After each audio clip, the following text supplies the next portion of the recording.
They fired me the day I saved them $12 million. Not metaphorically saved. Literally prevented a federal lawsuit that would have bankrupted 3 departments and sent our CFO to prison. The vendor contract I'd flagged that morning contained SEC violations so blatant they might as well have been written in neon.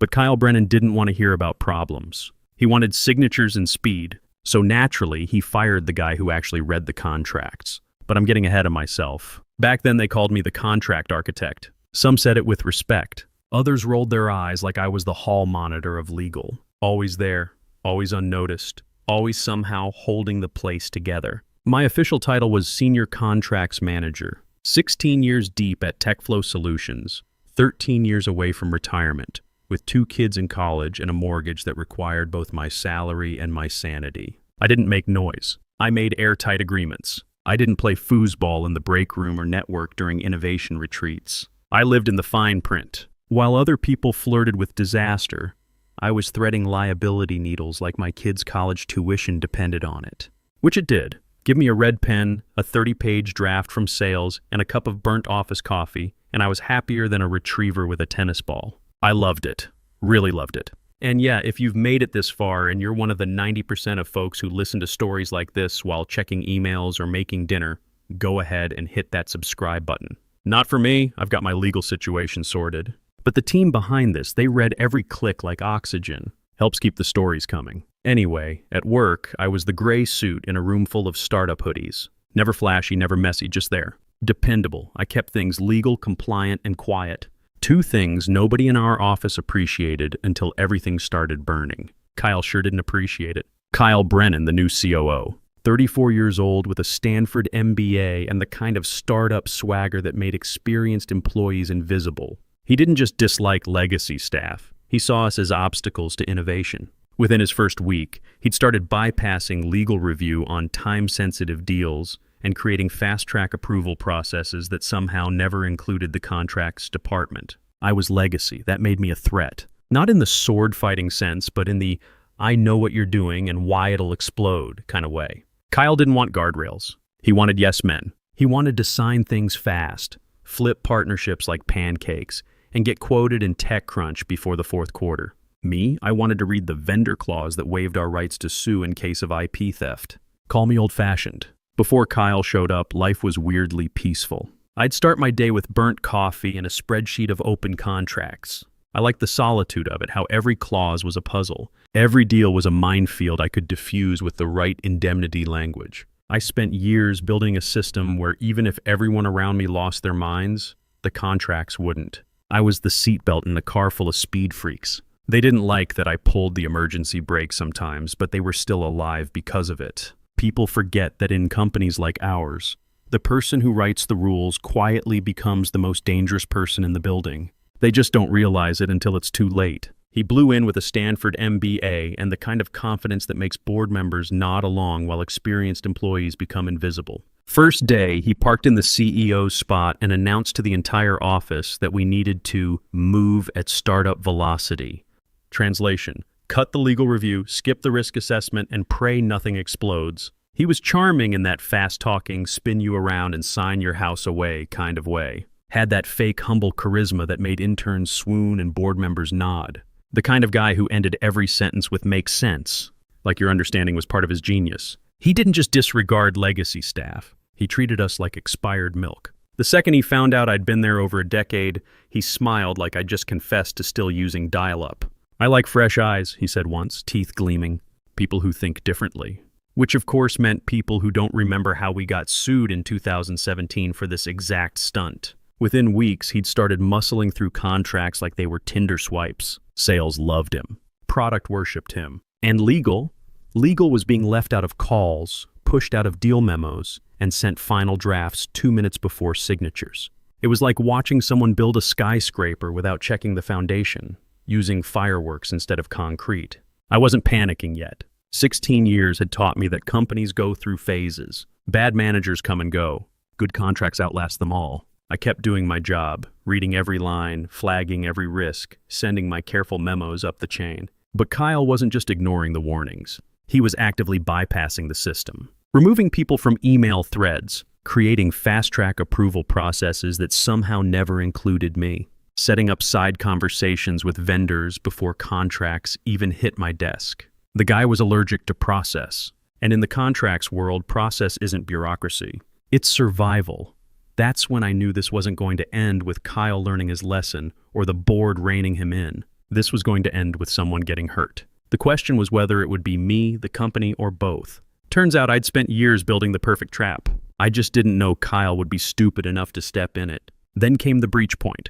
A vendor contract landed on my desk. Retroactively, of course. Kyle's new favorite trick was getting signatures first, then sending me the FYI version afterward. This one didn't just raise red flags. It raised air raid sirens. On paper, it looked like a dream. Strategic licensing partnership with a tech firm in Vancouver. Clean revenue split, reasonable terms. The kind of deal that makes quarterly reports look pretty. But buried in the boilerplate was a clause that outright violated our NDA with a major financial partner and could trigger mandatory disclosures under SEC Rule 10b-5. That's not just bad. That's federal court bad. I flagged it carefully. Professionally. Sent a memo up through legal, copied compliance, even tagged our usual risk consultant. I didn't shout. Didn't make it political. Just outlined the liability like I'd done 1,000 times before. 2 hours later, I was summoned to Kyle's office. Let me rephrase. I was summoned to his glass fishbowl throne room, where he liked holding impromptu meetings like a reality show villain. The guy was practically allergic to doors. I walked in, closed my folder, and sat down. He didn't offer a seat, just leaned against his standing desk, sipping something green and awful from a branded company tumbler. "You don't like the deal?" he said without looking at me. "It violates 3 standing agreements and would require disclosure to the SEC. We could be—" He held up a finger like he was silencing a child. "Warren," he said my name slowly, deliberately. "You've been here, what, 15 years? That's exactly the problem. You see obstacles where I see opportunities. This deal moves us forward. Your job is to make the paperwork work, not to second-guess strategy." The dismissal was calculated. Professional, dangerous. "The SEC disclosure isn't optional," I said. "It's federal law." Kyle leaned back, studying me like I was a broken piece of equipment. "We need people who solve problems, not create them. Legal archaeology might have worked in the old days, but we're building the future here. Stay in your lane and let the grown-ups handle strategy." I could have exploded. Could have pulled out the documentation, dropped receipts like a courtroom drama. But I didn't. I nodded. Just a small, deliberate nod. Because in that moment, I knew something Kyle didn't. He thought he was flying a rocket ship, but I'd spent the last 16 years quietly building the escape hatch, and he'd just strapped himself in. I spent that night staring at the ceiling fan, replaying his words like crime scene footage. Stay in your lane. Legal archaeology. No one reads the fine print. My jaw hurt from clenching. Not because he insulted me, that part was expected, but because I knew what he was about to unleash on the company. And the board had no clue. I wasn't just thinking about my job.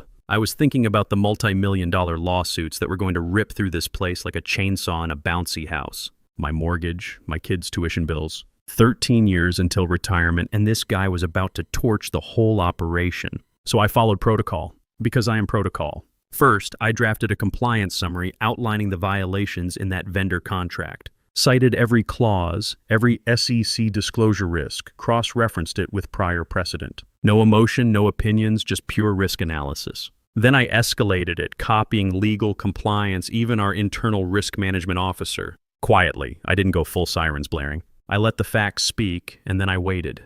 2 days passed. Radio silence. On the 3rd day, I got an invite. Subject line, contract alignment touchpoint. Harmless, boring. Kyle's executive assistant sent it like it was any other alignment meeting, except it was scheduled in the main conference room. The one with all the glass. The one usually reserved for investor pitches and product launches. There were already people inside when I walked in. Kyle, obviously arms folded like a prosecutor. 3 department heads avoiding eye contact. And company lawyer Rachel Martinez, flipping through a manila folder, her face pale under the fluorescent lights. I stepped in. No handshake, no chair offered. Kyle didn't even wait for the door to close. "We're terminating your employment," he said like he was reading quarterly numbers. "Effective immediately. For breach of trust." "Breach of what?" I said, genuinely confused. "You went outside your scope. You escalated confidential deal information. You're not a compliance officer. You're not an attorney. You abused internal channels to undermine executive decisions. I could feel every eye in the room trying to look anywhere else. Rachel's hands were trembling slightly as she gripped the folder. Then Kyle reached in and yanked out a copy of my NDA, slapped it down like evidence in a murder trial.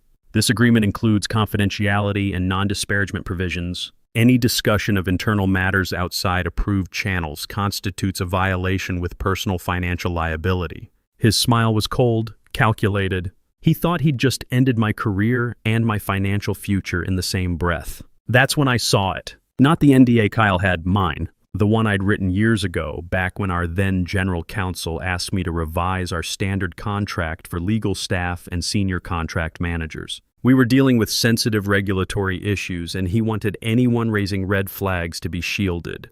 That was paragraph 12B. I pulled a copy from my folder. Not the one Kyle had, but mine. Highlighted in yellow, years of revision notes in the margins. I slid it slowly across the glass table toward Rachel. My finger tapped exactly where it mattered. Paragraph 12B. Indemnity clause. In the event of termination coinciding with documented regulatory concern or protected compliance escalation, the company agrees to assume full legal liability and defense costs related to said termination, in perpetuity with no cap.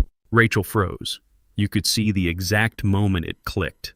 Her face drained of color like someone had pulled a plug. She understood what she was looking at before Kyle did. Kyle was still clueless. He'd just triggered a legal mechanism he didn't even know existed. So I turned to him, voice steady as bedrock, and said, "I didn't breach trust, Kyle. I followed protocol. And now you've breached indemnity." He looked at Rachel for support. She couldn't meet his eyes. The folder in her hands might as well have been a ticking bomb. I didn't argue. I didn't raise my voice. I didn't ask for a cardboard box or make a speech about justice. I just stood up, one foot in front of the other, and walked out of that glass fishbowl while Rachel sat there holding a document that would cost the company more than Kyle's entire salary. I didn't slam doors. I didn't cry in the elevator. I didn't pull a dramatic scene and scream about injustice in front of the break room. I walked out like I was going to lunch, calm as a hospice nurse, heels clicking against the laminate like a slow metronome.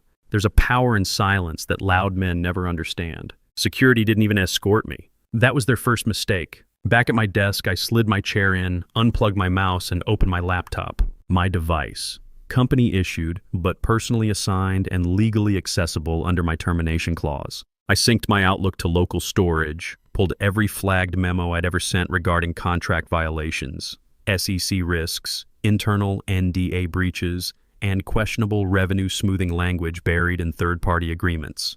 I wasn't stealing secrets. I was recovering the receipts of my own work. 16 years of audits, red lines, and escalation emails. All time-stamped, all traceable, all sent through company channels. I didn't need screenshots. I had metadata. Then I shut the lid, walked out, and gave my badge to the guy at the front desk with a smile that probably haunted him for weeks. By the time I got home, my inbox was already filling with pings from ex-colleagues. The whispers had started. "Why did Kyle look so nervous when you left?" Rachel looked like she'd seen a ghost. "Did you write that NDA clause?" I didn't respond. Let them stew. Instead, I made coffee, powered up my desktop, and spent the next 6 hours organizing my archive. I created folders: indemnity, ignored escalations, risk-flagged contracts, SEC violation suspected, and Kyle timeline. I cross-referenced contract timestamps with email alerts. Every time I'd raised a concern about shady vendor clauses or misrepresented partnership structures, I linked it to the contract language Kyle had fast-tracked. It was like mapping a crime scene with highlighters, and the pattern was disgusting. Kyle hadn't just ignored warnings. He'd deleted people from threads, bypassed legal, and shoved contracts through under fabricated urgency. We'll lose the deal. This is how startups move. Don't be the bottleneck. But the worst part? Rachel had seen it all. Maybe not every email, but enough. She'd been looped in. She'd signed off. Her initials were on files where the risk section was conveniently blank. I wasn't just going up against a bad COO. I was going up against a bad system that had finally started eating itself. The next morning, I got a cease and desist email. Well, technically it came from HR, but the language screamed Kyle. It said my behavior post-termination may constitute a violation of my NDA and demanded I cease any communication regarding internal company matters to outside parties. I laughed so hard I nearly dropped my coffee. Then I flagged the email, dropped it into the folder titled Retaliation, and made a note. Attempted suppression of whistleblower protections confirmed. I didn't respond. I didn't need to. The indemnity clause had already activated. Their attempt to scare me into silence only built my case. From what I heard later, the panic started 3 days after I left. Legal called an emergency meeting. Rachel didn't show. Kyle started snapping at people in hallways. The board sent a routine inquiry about pending contracts. People started asking why the entire new vendor pipeline was frozen. And somewhere in the background, my attorney was sharpening her pen. Her name was Patricia Kane, and she didn't smile unless it was to bare teeth. Employment litigator by trade, velociraptor by temperament. 3 years ago, I'd recommended her to our former general counsel when a VP tried to claim a junior staffer misunderstood what a closed-door meeting meant. She'd settled the case so fast it made HR dizzy, and the VP was gone within a week. Patricia specialized in corporate retaliation cases, had a reputation for turning bad terminations into career-ending lawsuits for executives. That's who I called. Patricia, I said, it's time. She didn't need details. She remembered me, remembered the clause, remembered that I'd written my own insurance policy years ago. We met at her office the next morning in a conference room colder than Kyle's ambition. I laid everything out in front of her. Email archive, flagged memos, contract discrepancies, the cease and desist. Her eyes moved across each page like a surgeon examining x-rays, looking for the exact point of failure. 15 minutes in, she held up a hand and said, "Stop talking. You've already won. Now we make them understand exactly how much this is going to cost them." Together we drafted a pre-litigation letter that read like a surgical strike. Paragraph 1, Clause 12B verbatim. The indemnity trigger. The whistleblower alignment. The fact that they were now legally obligated to pay for my legal fees, their legal fees, and any damages, civil or criminal, with no financial cap and no time limit. Paragraph 2. Systematic documentation of retaliation. Termination following protected escalation. Cease and desist attempts as intimidation. SEC-level exposure with federal implications. Paragraph 3. A professional invitation to settle this quietly before federal regulators became involved. We didn't send it to HR. We didn't send it to Kyle. We sent it to outside counsel, the firm representing the board. Because here's the thing about Kyle. He played checkers loudly, slamming pieces, declaring victory before the board was even set. I played chess, and the queen had finally come off the back line. But I didn't stop there. That same day, I made a personal call. Well, a casual industry update, as we used to call it in legal. I rang up Greg Sullivan, a regulatory auditor I'd worked with on a prior third-party review. Sharp, ethical, and just nosy enough to be useful. "Hey, Greg," I said. "Quick question. What's the threshold, again, for a company needing to self-report contract violations related to SEC-covered partnerships?" There was a pause. He knew what I was doing. "I'd check Form 8K, he said slowly. "And maybe if I were you, send me something informal. I'll decide if it warrants follow-up." I sent him a neatly collated PDF packet within the hour. No accusations, just observations, footnotes, flags. Kyle, meanwhile, still hadn't flinched. From what I heard, he thought the cease and desist had scared me off. Told the product team I was emotionally unstable. Yes. Smirked in a strategy call when someone mentioned legal being overwhelmed, said the board backed his vision. Then, Patricia's letter arrived on the desk of the board's legal representative. It was like dropping a dead bird on a dinner plate. Within 48 hours, our old outside counsel, heavy-hitting white shoe firm with an allergy to bad PR, reached out to Kyle. Not with questions, with silence, deliberate silence, the kind that fills a room like smoke before a fire alarm. Because the moment the board's lawyers confirmed 12B was real and enforceable, and that all my communications were documented, traceable, and backed by regulatory precedent, Kyle became a liability. They didn't call me. They didn't need to. Patricia got the message first. "We are reviewing the matter internally. Please refrain from formal escalation until we've had time to assess." Translation, we believe you. We are terrified. Please give us a minute to deal with our idiot problem. I didn't pop champagne. I didn't gloat. I brewed a fresh pot of coffee, pulled up the vendor contracts Kyle had steamrolled through, and began drafting a new timeline. Because this wasn't revenge. This was architecture. A careful demolition of a man who thought rules were optional and I was just a speed bump. They called it a closed strategic session, but everyone in that building knew what it really was.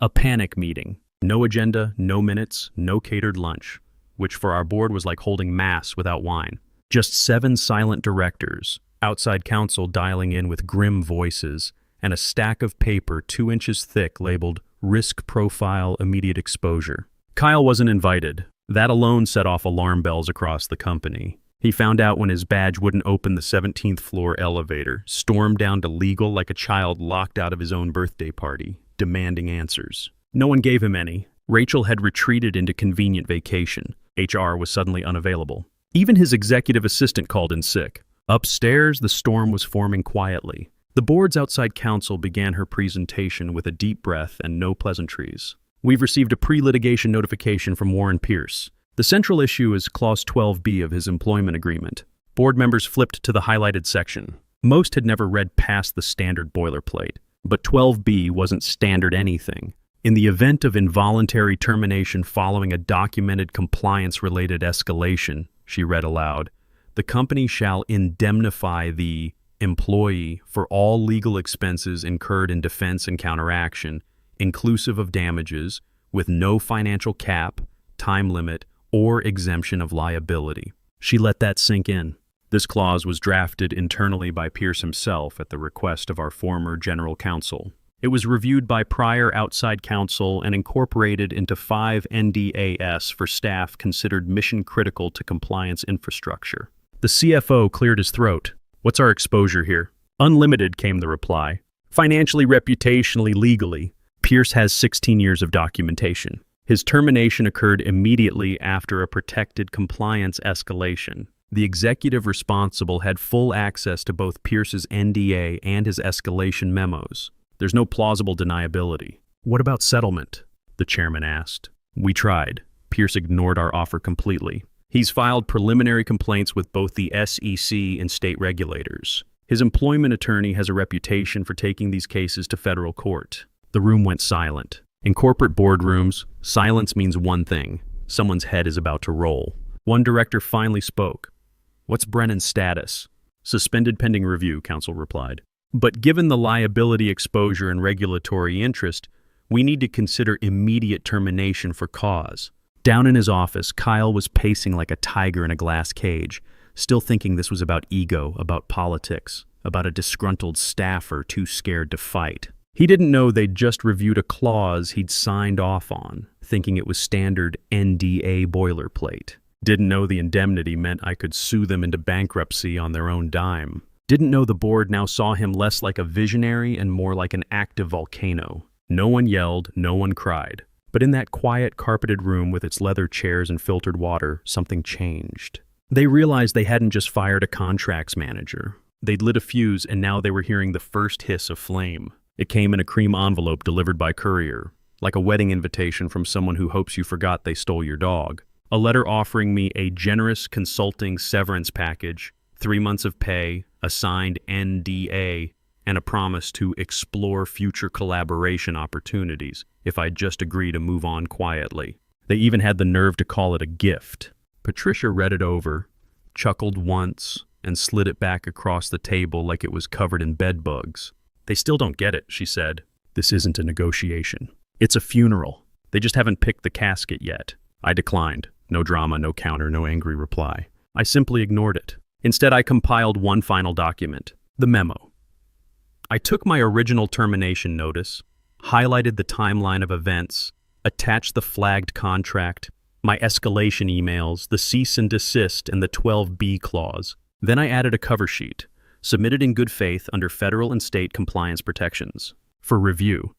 I didn't even sign my name at the bottom. I let the facts do the talking. Then I hit send. One email to the SEC, one to the state's Office of Financial Regulation, and one to Greg, my auditor contact, who replied 2 hours later with, holy hell, buckle up. Back at TechFlow, legal initiated what they called a comprehensive compliance review, corporate speak for find out how bad this really is. Behind closed doors, it was a full forensic audit. They reopened every vendor agreement Kyle had pushed through, subpoenaed internal communications, and interviewed sales staff about fast-tracked approvals. The results were devastating. Kyle had bypassed legal review on 14 separate contracts worth over $40 million. 3 contained SEC disclosure violations. 2 had NDA conflicts with existing partnerships. One vendor agreement essentially gave away intellectual property rights that would have taken years to recover. Word spread fast in the tight corporate community. New deal flow froze. Clients sent nervous emails about governance concerns. One enterprise partner delayed a $12 million renewal pending clarity on internal processes. Another pulled out entirely, citing regulatory uncertainty. The stock price dropped 8% in 2 days. Industry blogs started asking questions. The SEC's enforcement division sent a formal inquiry letter. Kyle, meanwhile, was still trying to play it off as a temporary misunderstanding. He showed up to meetings he wasn't invited to, sent emails that nobody answered, and told anyone who'd listen that this was just legacy employees resisting innovation. But his badge had already been deactivated. His corporate accounts were frozen. Security was under orders to escort him out if he tried to access the 17th floor. And me? I didn't show up. I didn't call anyone. I didn't post a LinkedIn essay about resilience or finding new beginnings. I just brewed coffee, sat at my kitchen table, and watched the cracks spread. This wasn't rage. This wasn't revenge. This was what it feels like when the house you built starts pushing back. It hit the wire on a Monday morning, time to destroy the week before it started. No beeline, no direct quotes. Just a surgical expose published by an industry outlet known for burying companies in polite, devastating prose. Headline: COO pushes through risky contracts, legal retaliation ensues. The article read like it was written by someone with a direct line to my email archive, which of course it wasn't. I'd never spoken to a reporter, didn't have to. The evidence had legs. Someone somewhere in the regulatory ecosystem, maybe Greg, maybe someone in the compliance office tired of covering for cowboys, had decided it was time for sunlight. The piece outlined everything with brutal elegance, a pattern of reckless vendor contracts signed without full legal review, an internal whistleblower raising red flags, then mysteriously terminated, a previously unseen indemnity clause triggering massive internal liability. Regulatory interests now formally engaged, per unnamed sources. They didn't use my name. They didn't need to. Inside the office, panic bloomed like mold in a damp basement. Teams canceled meetings. Executives stopped replying to emails. Legal locked down internal document access for containment purposes.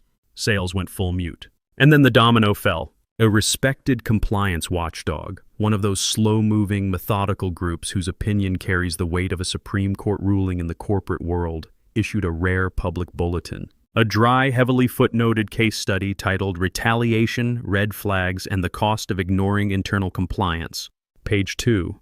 This case sets a precedent for how termination following documented compliance escalation may trigger binding indemnity clauses and potential SEC exposure. There it was in ink in the public record. Not just validation, canonization. The board met again 72 hours later. This time, the vote was unanimous. Kyle Brennan is terminated for cause, effective immediately, the chairman announced. No severance, no vesting, no references. Kyle found out when his badge wouldn't work at the front entrance. Security was waiting with a box containing his personal items and a formal termination letter. Witnesses said he stood there for a full minute, holding the letter like it was written in a foreign language. The industry response was swift and brutal. TechCrunch ran a story titled, When Startup Speed Meets Corporate Compliance, a Case Study.